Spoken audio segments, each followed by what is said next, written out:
নমস্কার, আমার গল্প পাঠ আসরে আপনাকে স্বাগত জানাচ্ছি। আজ আমি পড়ে শোনাচ্ছি সুনীল গঙ্গোপাধ্যায়ের একটি ছোট গল্প, নিঃসঙ্গ গয়লানি। সেই মহিলার সঙ্গে আলাপ হয়েছিল কলকাতার বঙ্গ সংস্কৃতি সম্মেলনের মাঠে। আমরা কয়েক বন্ধু গোল হয়ে বসে আড্ডা জমিয়েছিলুম। গরুর সঙ্গে আমাদের বেশ একটা মিল আছে। গরুর মতোই গান বাজনার চেয়েও আমরা ঘাস বেশি ভালোবাসি। ঘাসের ওপর বসার লোভেই আমরা বঙ্গ সংস্কৃতি সম্মেলনে যেতাম। উদ্যোক্তাদের একজন সঙ্গে করে একটি মেম সাহেবকে এনে আমাদের কাছে দাঁড়ালেন একদিন। মেম সাহেবটিকে প্রায় প্রৌঢ়া বলা যায়, কিন্তু শেষ সূর্যাস্তের মতন বড় অপূর্ব বর্ণসম্ভারে শেষ যৌবনকে শরীরে সাজিয়ে রেখেছিল। সোনালি চুলে এখনও সাদার আভাস প্রকট হয়নি। চোখের দৃষ্টিতে আসেনি ক্লান্তি। আঙুলের নখে এখনও উজ্জ্বলতা। খুব সূক্ষ্মভাবে তাকালে বোঝা যায় চামড়া ঈষৎ কুঁচকেছে। কিন্তু প্রথম দেখার মুহূর্তেই কোনো মহিলার দিকে অত সূক্ষ্ম দৃষ্টিতে তাকাবো কেন? মহিলার পোশাকটা অতি মূল্যবান। গলায় একছড়া পান্নার মালা। উদ্যোক্তাটি বললেন, ইনি একজন আমেরিকান কবি, এখানকার যুবকদের সঙ্গে আলাপ করতে চান, তাই তোমাদের কাছে নিয়ে এলুম। এর নাম হচ্ছে কি বলে যেন, মিসেস মহিলা গোপন হাস্যে বলেন, আমার নাম ডরোথি ফ্রিডম্যান। আমি তোমাদের সঙ্গে জয়েন করতে পারি? আমেরিকান কবিতা বিশেষ পড়িনি। যেটুকু জানা ছিল তাতে ও নামের কোনো কবির কথা কস্মিন কালেও শুনিনি। কিন্তু যাই হোক, মহিলা তো, সুতরাং ঘাসের ওপর চাপড় মেরে বললাম, বসুন, এখানে বসুন। গাউন পরে ঘাসের ওপর বসা একটু কঠিন, তবু অতি কৌশলে পাটা বেঁকিয়ে কোনো ক্রমে বসে মহিলাটি আমাদের সঙ্গে আলাপ করলেন। হাত ব্যাগ খুলে ক্যামেল সিগারেট বার করে দিলেন সবাইকে। বন্ধুদের মধ্যে একজন দেশলাই ধরিয়ে দিল ওকে। সেদিনের কথাটা আমার খুব মনে আছে একটা বিশেষ কারণে। কথা বলতে বলতে সিগারেট যখন শেষ হয়ে এসেছে তখন তিনি বলেন, এই টুকরোটা কোথায় ফেলবো? তিনি চারিদিকে তাকাতে লাগলেন। ঘাসের ওপর বসে সিগারেট টুকরো কোথায় ফেলা হবে তা নিয়ে আবার মাথা ব্যথা। আমরা তাচ্ছিল্যের সঙ্গে বললাম, যেখানে ইচ্ছে ছুঁড়ে ফেলো না, এখানে সবাই ওরকম করে। ডরোথির সঙ্গে তখন বেশ ভাব জমে উঠেছে। আমরা মিসেস ফ্রিডম্যান না বলে তার অনুরোধে ডরোথি বলেই ডাকছিলুম। ডরোথি তার চম্পকবর্ণ আঙুলের রূপালি নখ দিয়ে সামান্য একটু মাটি খুঁড়ে সিগারেটের টুকরোটাকে কবর দিয়ে তার উপর আবার মাটি চাপিয়ে বলল, আমাদের দেশে, বিশেষত নিউ ইয়র্ক শহরে যেখানে সেখানে এরকম সিগারেট ফেললে অন্তত $50 ফাইন হয়ে যেতে পারে। স্মৃতির রহস্য এই, মানুষের কোন কথা বা কোন ঘটনা যে সঞ্চয়ের জন্য বেছে নেবে তার কিছুই বোঝা যায় না। ডরোথির সঙ্গে সেই সন্ধে এবং তারপর আরও 3 দিন আমাদের একসঙ্গে কেটেছিল। সে ছিল কবিতা পাগল। কথায় কথায় গড়গড় করে নিজের কবিতা আবৃত্তি করত। আমার সামান্য জ্ঞানেই আমি বুঝেছিলুম সেগুলো অত্যন্ত বাজে কবিতা, এবং এতগুলো তরুণ যুবক তাকে খাতির করছে এই আনন্দে সে গদগদ।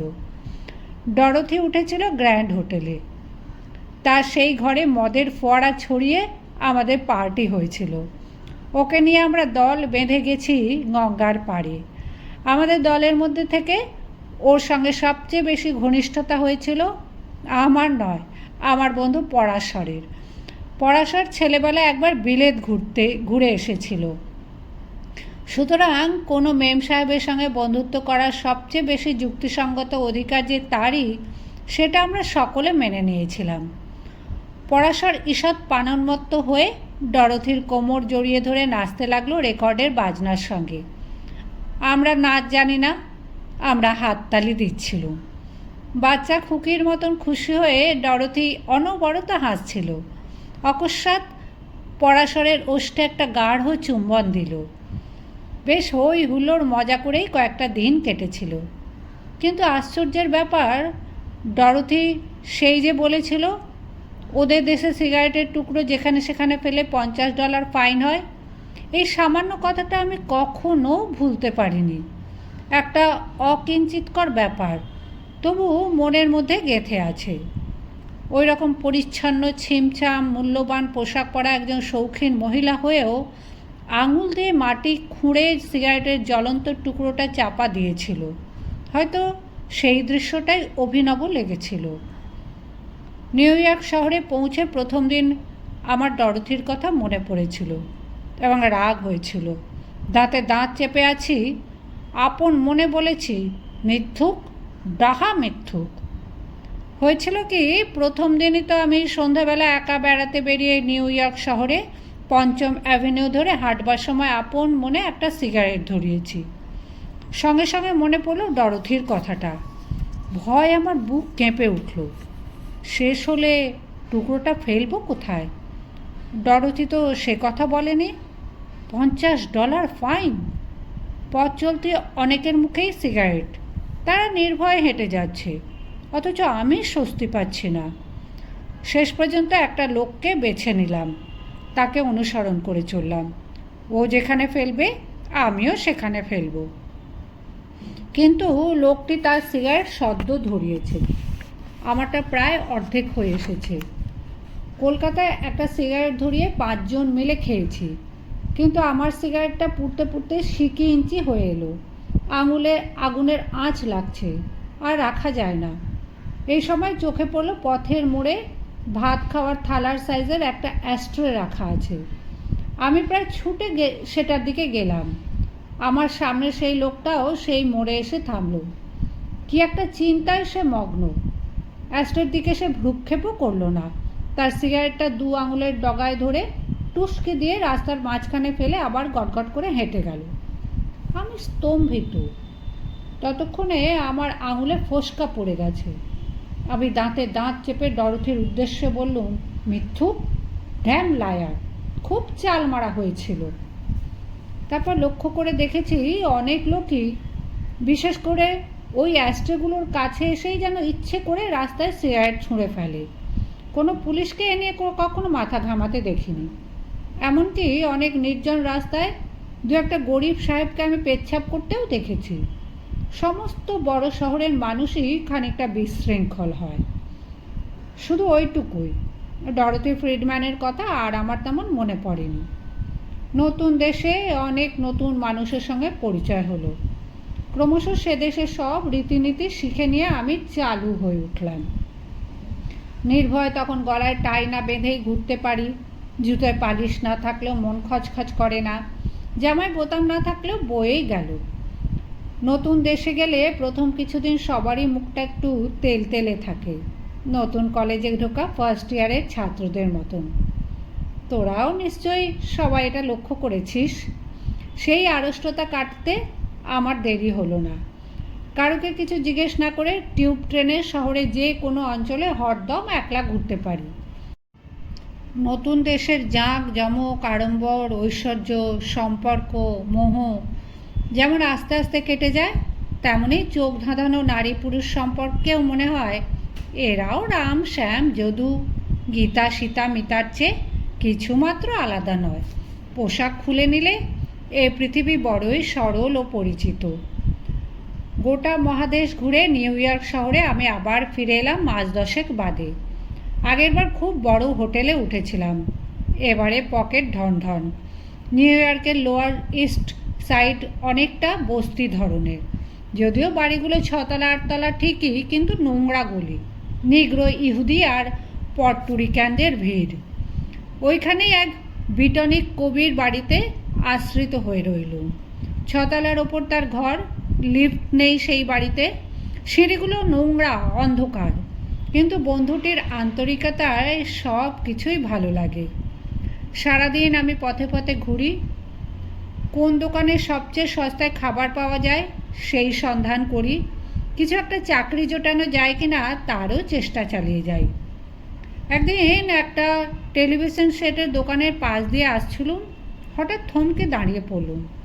একজন খদ্দের নানা রকম টেলিভিশন সেট নেড়ে চেড়ে দেখছিল। কোনোটা সুইচ অন করে একটুখানি দেখছে। সেই রকমই একটা মুহূর্তে টেলিভিশনে ভেসে ওঠা একটা দৃশ্যে একজন মহিলাকে দেখে আমি খুব চমকে উঠলাম। কোথায় যেন তাকে দেখেছি। কোথায়? সঙ্গে সঙ্গে মনে পড়ল কলকাতায় দেখেছিলাম। এই সেই ডরোথি ফ্রিডম্যান। একটু দেখতে না দেখতেই সেই দৃশ্যটা আবার মুছে গেল। কী প্রোগ্রাম, কিসের দৃশ্য, কিছুই বোঝা গেল না। খুব অবাক লাগলো, কারণ এদেশেও কবি হিসেবে ডরোথির নাম কোথাও শুনিনি, কোথাও তার লেখা দেখিনি। কোনো সাহিত্য আলোচনাতে ডরোথির নাম কেউ একবারও উচ্চারণ করেনি, অথচ সে টেলিভিশনের সুযোগ পাওয়ার মতন বিখ্যাত। সেদিন বাড়ি ফিরে আমার বন্ধুকে জিজ্ঞেস করলুম, তুমি ডরোথি ফ্রিডম্যানকে চেনো কিংবা কখনো নাম শুনেছ?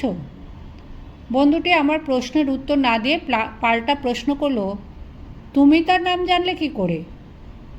আমার সঙ্গে কলকাতায় ওই নামে এক মহিলার আলাপ হয়েছিল, কবিতা টবিতা লেখে, খুব আমোদে মহিলা। ডরোথি ফ্রিডম্যানের সঙ্গে তোমার আলাপ আছে? সত্যি? সে তোমায় চিনতে পারবে? কেন পারবে না? আমরা 3-4 দিন একসঙ্গে কত হই হুল্লোড় করেছি, একসঙ্গে ঘুরেছি কত জায়গায়, মদ খেয়েছি, নেচেছি। আমার বন্ধু পড়াশোনার নেশার ঝোঁকে ওকে বিয়ে করতে চেয়েছিল।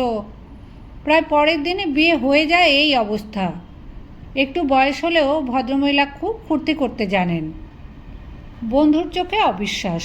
বলল, কোন ডরোথি ফ্রিডম্যানের কথা বলছো? সে তোমাদের সঙ্গে ওইভাবে মিশেছিল? তাকে কীরকম দেখতে বলো তো? আমি বর্ণনা দিয়ে বললুম, আজও তাকে টেলিভিশনে দেখলুম এক পলক। সে খুব বিখ্যাত নাকি? কলকাতায় তো কিছু মনে হয়নি। বন্ধুটি তখনও অবাক হয়ে তাকিয়ে আছে আমার দিকে। বলল, রেফ্রিজারেটরটা খুলে মাখনের প্যাকেটটা আনো তো। হঠাৎ মাখনের প্যাকেটের কথা কী প্রসঙ্গে এলো বুঝতে পারলুম না। যাই হোক, সেটা নিয়ে এলুম। বন্ধু বলল, মাখনের লেবেলটা পড়ো, কী লেখা আছে? একটা বিখ্যাত মাখনের ব্র্যান্ড। বেশিরভাগ বাড়িতেই এই মাখন ব্যবহার করতে দেখেছি। পড়লাম, লেখা আছে, Friedman's butter, just the right thing for you. বন্ধু বলল, আমেরিকায় 21 কোটি লোক, অন্তত 10 লাখ লোক প্রতিদিন এই মাখন এক প্যাকেট করে কেনে। প্রত্যেক প্যাকেটে যদি 1 সেন্টও লাভ থাকে তাহলে প্রতিদিন লাভ হয় $10,000। এছাড়া ওই একই কোম্পানির আছে মার্জারিন, কুকিং অয়েল, ইয়োগার্ট, এইসব। এবং ওই কোম্পানির একমাত্র মালিক হচ্ছে তোমার ওই ডরোথি ফ্রিডম্যান। সে কত বড় লোক তুমি ভাবতে পারো? তাছাড়া শ্বশুরের সম্পত্তি পেয়েছে, টাকার শেষ নেই। হ্যাঁ, তার কবিতা লেখার বাতিক আছে জানি, রাবিশ রদ্দি কবিতা লেখে। কলকাতায় তার সঙ্গে তোমরা 3 দিন একসঙ্গে কাটিয়েছিলে। এখন সে তোমায় চিনতে পারবে? নিশ্চয়, না চেনার কি আছে? ব্লাডি ফুল, ডরোথি ফ্রিডম্যানের সঙ্গে তোমার চেনা? তাহলে তুমি আমার এখানে বসে বসে অন্ন ধ্বংস করছো কেন? আমি তো শুনেছি সে কারোর সঙ্গে মেশে না, আর কলকাতায় তোমাদের সঙ্গে ওই রকম হুল্লোড় করেছে। আমি এখনও বিশ্বাস করতে পারছি না। সত্যি বিশ্বাস করো? তাহলে তার সঙ্গে দেখা করোনি কেন এতদিন? আগে তো এসব জানতুম না, কিন্তু এখন অত বড় লোক শুনে আমার ভয় ভয় করছে। থাক, দরকার নেই। পাগলামি করো না। ডরোথি ফ্রিডম্যান নিউ ইংল্যান্ড অঞ্চলের নিউ হ্যাভেন বলে একটা জায়গায় থাকে শুনেছি। ওখানকার এক্সচেঞ্জকে ওর নাম বললেই টেলিফোন নাম্বার পাওয়া যাবে। রাত 12টার পর টেলিফোন করো, আজই। রাত 12টার পর কেন? তখন টেলিফোনের রেট সস্তা। তুমি ডরোথি ফ্রিডম্যানের অতিথি হয়ে মজা লুটবে, আর আমি টেলিফোনের বিল দিয়ে সর্বশান্ত হব নাকি? নিজের চোখে দেখেও বিশ্বাস হয় না। সিনেমায় এসব দৃশ্য আগে বহুবার দেখেছি, কিন্তু তার মধ্যে আমি নিজে উপস্থিত, সেইটুকুই অবিশ্বাস্য। ক্যানেটিকাটের অপরূপ এলাকা পেরিয়ে এসে মোটর গাড়ি থামলো একটা দুর্গের মতন প্রাসাদের বিশাল লোহার গেটের সামনে। আমাদের দেখে সিংহদ্বার আপনিই খুলে গেল। তারপর দুপাশে ঝাউ গাছের সারি দেওয়া প্রশস্ত ড্রাইভ, মাঝে মাঝে আলাদা আলাদা ডিজাইনের বাগান। গাড়ি এসে মূল প্রাসাদের সামনে শেষ পর্যন্ত দাঁড়ালো। গাড়ির ড্রাইভার আমার দরজা খুলে দিয়ে বিনীতভাবে অভিবাদন করলো। আমি এসব ভ্যাবাচাকা খেয়ে নেমে দাঁড়িয়ে এদিক ওদিক তাকাচ্ছি। এমন সময় দরজা দিয়ে বেরিয়ে এলো ডরোথি। আমার দিকে দুহাত বাড়িয়ে উল্লাসে বলল, hello Sunil, what a pleasant surprise, come on in. আগের দিন রাত 12টার পর টেলিফোন করতেও ডরোথি এক মুহূর্তেই আমাকে চিনতে পেরে এরকম উল্লাস জানিয়েছিল। পুঙ্খানুপুঙ্খভাবে জানতে চেয়েছিল আমি কোথায় আছি, কোন রাস্তায়, কোন ঠিকানায়। পরদিন সকালবেলাতেই সেই নোংরা গলির মধ্যে এসে দাঁড়িয়েছিল একটা থান্ডারবার্ড গাড়ি। সুসজ্জিত শ্বেতাঙ্গ ড্রাইভার আমাকে ঝুঁকে দাঁড়িয়ে নমস্কার করেছিল।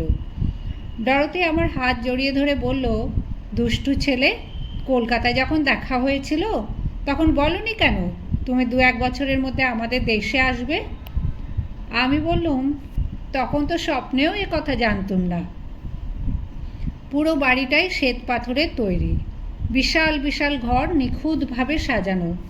লম্বা ডাইনিং রুমে অন্তত 60 জন লোক বসে খেতে পারে, এত বড় টেবিল পাতা। রূপোর কাটলারিতে চোখ ঝলসে যায়। 2-3টে বসবার ঘর, তার দেয়ালে দেয়ালে পিকাসো, মাতিস, রুয়োর মূল ছবি। ঐশ্বর্য আর রুচি পাশাপাশি সহাবস্থান করে আছে। ডরোথি আমায় ঘুরিয়ে ঘুরিয়ে দেখাচ্ছিল। কোনো দিন এত সম্পদ এত কাছাকাছি থেকে দেখিনি, কিন্তু ঐশ্বর্যের ভেতরে যে কত দুঃখ লুকোনো থাকে সেদিন ভালো করে বুঝতে পারলুম। এই বিশ্ব সংসারে ডরোথির কেউ নেই। 2বার বিয়ে করেছিল। 2টি স্বামী দুর্ঘটনায় মারা যায়, কিন্তু 2টি স্বামী ওকে আরও বৃত্ত দিয়ে গেছে। ছেলে মেয়ে হয়নি। ডরোথি আর কাউকে বিশ্বাস করে না, কারুকে কাছে এসে থাকতে দেয় না। এই বিশাল পুরীতে চাকর বেষ্টিত হয়ে একা থাকে। চাকর বাকরদের মধ্যে 2জন মাইনে করা ডিটেকটিভও আছে শুনলুম। ডরোথি সেই যে বলেছিল ওদের দেশে রাস্তায় সিগারেটের টুকরো ফেলে ফাইন হয়, বুঝতে পারলুম কেন ও কথা বলেছিল। হয়তো ওরকম একটা অপ্রচলিত আইন আছে, কিন্তু ডরোথি বহু বছর এদেশের রাস্তায় পায়ে হেঁটে ঘোরেনি। কোথাও যাবার দরকার হলে বন্ধ গাড়িতে যাতায়াত করেছে। সে কি করে জানবে রাস্তার মানুষরা কি করে? রাস্তার লোকদের কথা সে কিছুই জানে না। ভাবতে আমার বেশ মজা লাগলো, কলকাতার রাস্তায় এই শৌখিন ধনবতীকে কিভাবে আমরা ঘুরিয়েছিলাম। ঘাসের ওপর টেনে বসিয়েছি, গঙ্গার ঘাটে গিয়ে মাটির ভাঁড়ে চা খাইয়েছি। সিগারেট ফুরিয়ে গিয়েছিল বলে একবার একে আমরা বিড়ি অফার করেছিলাম। সোনার কেস থেকে ওর 999 মার্কা সিগারেট নিতে নিতে সে কথা ভেবে আমার হাসি পাচ্ছিল। কিন্তু এখানে ডরোথির মুখে সব সময় একটা চাপা বিষাদ। অথচ কলকাতায়ও কিন্তু সত্যিই ফুর্তিতে ঝলমল করেছিল। কলকাতায় ওর সম্পর্কে আমরা কিছুই জানতুম না, তাই ও আমাদের সঙ্গে অসংকোচে মিশতে পেরেছিল। এখানে যে কেউ ওর সঙ্গে খাতির করতে এলেই ও ভয় পায়। সবাই বুঝি টাকার লোভে ওর কাছে আসছে। 1তলা থেকে 2তলায় এলুম। ঘরের পর ঘর পেরিয়ে যাচ্ছি, সব কটি সেই রকম নিখুঁতভাবে সাজানো, কিন্তু ব্যবহার করার কেউ নেই। ডরোথি বলে যাচ্ছিল, এই ঘরে সকালবেলা রোদ আসে, এখানে আমি সকালে বসি। ওপাশের ঘরটায় বসি কোনো দিন বৃষ্টি এলে, আর এই ছোট ঘরটাতে আমি লিখি। শয়নকক্ষ দেখেই আমি স্তম্ভিত হয়ে গেলুম। এত বড় শোবার ঘর! সমস্ত ঘরটা থেকে একটা গোলাপি আভা আসছে। পর্দা, কার্পেট, বেড স্প্রেড সবই মধুর গোলাপি রঙের। আমি বললুম, এত বড় ঘরে তুমি শো, তোমার ভয় করে না? ডরোথি মুচকি হেসে বলল, না, ভয় করে না। ভয় করার দিন আমি পেরিয়ে এসেছি। ফাঁকা ফাঁকাও লাগে না? তা লাগে, কিন্তু কি দিয়ে ভরাবো? আবার বিয়ে করো না? বিয়ে করব? কাকে কাকে? আমার কানে ভাসছে এখনও সেই স্বর। ডরোথি ব্যাকুলভাবে বলেছিল, বাট হু, বাট হু? কে শুধু আমার জন্যই আমাকে ভালোবাসবে? বেশ কয়েক মুহূর্ত চাপা বিষণ্ণতায় আচ্ছন্ন হয়ে রইল। পরে নিজেকে সামলে নিয়ে হেসে বলল, তোমার বন্ধু পড়াশোনার নেশার ঝোঁকে আমায় বিয়ে করতে চেয়েছিল। ইস, কেন যে সেদিন ওকে বিয়ে করে ফেলিনি। এদেশে আমার মতন বুড়িকে তো আর কেউ ভালোবাসবে না, সবাই আসে অন্য কিছুর লোভে। মোটেই তুমি বুড়ি নও। ডরোথি আবার হেসে বলল, thank you my young admirer. বলো তো, আমার বয়স কত? ডরোথিকে দেখলে আমার মনে হয় 43-44, কিন্তু ওকে খুশি করার জন্য আমি বললুম, কত আর 35? You R kidding? ঠাট্টা করছো? তোমার ডবল বয়স আমার, 51। সত্যিই বোঝা যায় না। আমি আন্তরিকভাবে বললুম, সত্যি একটুও বোঝা যায় না। তুমি নিশ্চয়ই ঠাট্টা করছো। এখনও কি সুন্দর তুমি। জানালার পাশে দাঁড়িয়েছিল ডরোথি। আমাকে হাতছানি দিয়ে বলল, দেখো দেখো ওই মেয়েটিকে। আমি জানালা দিয়ে দেখলুম 3 চাকার ভ্যান চালিয়ে একটি মেয়ে এসে বাড়ির সামনে থামল। সাদা স্কার্ট পরা পুরুষ্টু চেহারার এক গ্রাম্য যুবতী। ডরোথি বলল, ওর নাম জ্যানেট। ও এসেছে খালি দুধের বোতল ফেরত নিতে, আমাদের গয়লানি। আমি ওকে হিংসে করি। আমার ঘি দুধের ব্যবসা, আমিও তো আসলে গয়লানি। আচ্ছা, জ্যানেটের মতন একটা ছোট বাড়িতে স্বামী ছেলেমেয়ে নিয়ে যদি আমিও সুখে থাকতে পারতুম।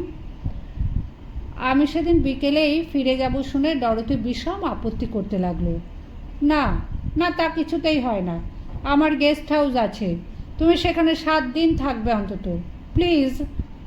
কিন্তু আমার অস্বস্তি লাগছিল, আমার দম আটকে আসছিল। এই অতুল ঐশ্বর্য আর এই নিঃসঙ্গ প্রৌঢ়ার সান্নিধ্যে কিছুক্ষণ থেকেই আমি হাঁপিয়ে উঠেছিলুম। কলকাতায় কত সহজভাবে ডরোথির হাত ধরেছি। অনায়াসে এক ট্যাক্সিতে 6 জন বসেছি গাদাগাদি করে। ডরোথির কবিতা বাতিক নিয়ে হাসি ঠাট্টা করতে পেরেছি। এখন তাকে মিলিয়নেয়ারেস জেনে আমি সত্যিই খানিকটা আড়ষ্ট বোধ করছিলুম। আর একটা জিনিসও আমার নজর এড়ায়নি। আমরা যেখানেই থাকি 2-3 জন ভৃত্য অলক্ষ্যে আমাদের ওপর নজর রাখে। বাড়ির পেছনে অরণ্য, মাঝখান দিয়ে সার্পেন্টাইন লেক। দুপুরে দুর্লভ ফরাসি মদ্য সহযোগে এলাহি লাঞ্চ শেষ করার পর ডরোথি বলল, চলো লেকে একটু রোয়িং করে আসি। এ প্রস্তাবে আমি বেশ বিচলিত বোধ করলুম। আমি পূর্ব বাংলার ছেলে, জলকে ভয় করি না, কিন্তু একথাও জানি কোনো মহিলাকে নিয়ে নৌকারোহণে বেরুলে পুরুষ সঙ্গীকেই নৌকো চালাতে হয়। কিন্তু দাঁড় বেয়ে নৌকো চালানোর অভ্যেস আমার নেই, অথচ এ প্রস্তাব প্রত্যাখ্যান করাও চরম অভদ্রতা। ধপধপে সাদা রঙের ছোট একটা ডিঙি নৌকো পাড়ে বাঁধা। দুজনে উঠে আমি দাঁড় দুটো হাতে নিলুম। কিছুতেই 2 হাত সমান তালে পড়ে না, নৌকো এঁকে বেঁকে এগুতে লাগলো। আমি রীতিমতো ভয় পাচ্ছি। আমার জন্য নয়, সঙ্গের মহিলার জন্য। ভৃত্য এবং বাটলাররা পাড়ে এসে দাঁড়িয়েছে। 2-3টে স্পিড বোটও বাঁধা আছে। সামান্য ইঙ্গিতেই তারা ছুটে আসবে। ডরোথি কিন্তু হাতের ইশারায় ওদের চলে যেতে বলল। শিশুর মতন আনন্দে হাততালি দিয়ে আমাকে বলল, তোমার মতন এমন কাঁচা নৌকো চালক আমি আগে কখনো দেখিনি। এর আগে যাদের সঙ্গে উঠেছি তারা সবাই নিখুঁতভাবে চালাতে জানে, সেগুলো একঘেয়ে, তোমারটাই মজার। আমি বললুম, যদি নৌকো উল্টে যায়? যাক না, বেশ মজা হবে। তুমি সাঁতার জানো তো? না জানলেই বা, তুমি আমাকে বাঁচাবে না? তাও পারবো কিনা জানি না। নৌকা হেলতে দুলতে চলে এলো বেশ দূরে, জঙ্গলের আড়ালে। এর মধ্যেই আমার হাত ব্যথা করতে শুরু করেছে। আবার ফিরে যেতে হবে। শীতের মধ্যেও আমি ঘেমে উঠেছি একটু একটু। আর বেশি দূর গেলে ফেরা আমার পক্ষে অসম্ভব হবে। আমি বললুম, ডরোথি, আর রিস্ক নেওয়া উচিত নয়, চলো এবার ফিরে যাই। শেষ পর্যন্ত নৌকো উল্টে গেলে একটা কেলেঙ্কারি হবে। ডরোথি বলল, ওল্টাক না, একটা কিছু ঘটুক অন্তত। আর এই একঘেয়ে জীবন ভালো লাগে না, কোথাও কোনো বৈচিত্র্য নেই। আমি বললুম, এখানে না থেকে তুমি সারা পৃথিবী ঘুরে বেড়ালেই পারো। কত নতুন নতুন দেশ। সারা পৃথিবী আমি 3 বার ঘুরেছি। আমার বেড়াতেও ক্লান্তি লাগে, এক জায়গায় চুপচাপ থাকতেও ক্লান্তি লাগে। আমি কি করি বলো তো? ডরথি ওর একটা হাত আমার বাহুতে রাখল। আমি তার এ প্রশ্নের কি উত্তর দেব? আমি চুপ করেই রইলুম। বুঝতে পারলুম এ প্রশ্ন ও ঠিক আমাকে করছে না নিজেকেই করছে। উত্তর যে পাবে না তাও ও জানে। হ্রদ খুব গভীর নয়, স্বচ্ছ টলটলে জল, এমনকি নিচে ছোট গুল্ম পর্যন্ত দেখা যায়। কয়েকটি রূপোলি মাছ চিরিক চিরিক করে ছোটাছুটি করছে। ডরথি এক দৃষ্টে সেদিকে চেয়ে থেকে বলল, এক এক সময় মনে হয় এই মাছগুলোও আমার চেয়ে সুখী। হঠাৎ আমার মনে হলো এত টাকা পয়সা ডরথি বিলিয়ে দিলেও তো পারে, তাহলে তো শান্তি পেতে পারত। ওর নিজের জন্য কতটুকুই বা দরকার। কিন্তু পর মুহূর্তেই বুঝতে পারলুম আমার ভারতীয় ধারণা থেকেই এ কথা আমি ভাবছি। সব কিছু ছেড়ে সন্ন্যাসী হয়ে যাওয়ার কথা। ডরথির পক্ষে তা সম্ভব নয়। ধনতন্ত্রের অভিশাপ 2-4 জনকে তো বহন করতেই হবে। ডরথি বলল, তুমি চোখ অন্যদিকে ফেরাও তো, আমি একটু সাঁতার কাটবো। পোশাকটা খুলে নিচ্ছি। ওপরের সমস্ত পোশাক নৌকায় খুলে রেখে ডরথি জলে ঝাঁপিয়ে পড়ল। জল ছিটকে এসে লাগলো আমার চোখে মুখে। ডরথি খুব ভালো সাঁতার জানে। সুখী রূপলি মাছদের জগতে একটি দুঃখিত রূপলি মানবী সাঁতার কেটে খেলা করতে লাগলো।